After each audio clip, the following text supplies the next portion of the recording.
My name is Jill Witecki, W-I-T-E-C-K-I. I'm the Director of Marketing for the Historic Tampa Theater, and I've been part of the team here for 5 years.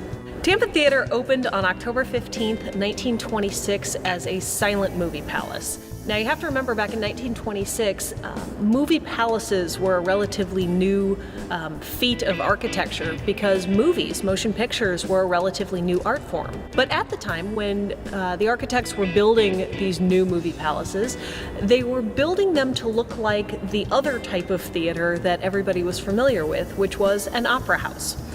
So along comes John Eberson. He was a Chicago-based architect, and he had built some of those opera house-looking theaters, but he was also in competition with a lot of other architects, and so he had an idea and proposed to his next client that he could build them an equally beautiful movie palace for half the cost. And of course, they took him up on it. And what he did to accomplish that was, first of all, he stripped out the decorative ceiling and just painted it blue, made it look like a night sky. Took out the crystal chandeliers, put in some light bulbs to look like stars. And then on the walls and every other surface in the theater, he covered it with molded plaster. So plaster, of course, was a relatively inexpensive material to build with. It could be molded off-site at his workshops up north and then shipped down to whatever project he was working on around the country, and then painted in place by local artisans. So the result was what he called an atmospheric theater. And of course, what he meant by atmospheric was the same thing that Walt Disney did decades later, which was to take his guests out of Central Florida and transport them to a magical place in time. Tampa Theater is known as a lot of things. We've been called one of the 21 wonders of the world by Life magazine. We've been called one of the 10 most beautiful cinemas in the world by the Academy of Motion Pictures, Arts and Sciences. We're also known as the most haunted building in Tampa. If you Google Tampa Theater ghost, probably the #1 story that you're going to come up with is that of Fink Finley. Fink was a nickname. Foster Finley was our projectionist here at Tampa Theater in life from 1930 to 1965.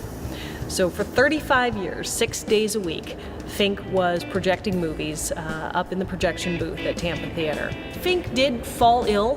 He collapsed up in the projection booth, and he was taken home by his co-projectionist Bill, where he died about 2 weeks later. Ever since then, every projectionist we've ever had thinks that maybe Fink is still coming to work 6 days a week and trying to help out. It used to happen a lot when we were still projecting 35mm film, and the projectionist would put reel 1 on one projector and reel 2 on the second projector, and that moment of changeover where they had to switch from one projector to the other, they really had to pay attention and be watching the screen and watching for the visual cue that it was time to switch the reel. And it was always at that moment that our projectionists would feel somebody tap them on the back of the shoulder, as if to say, "Pay attention, it's coming."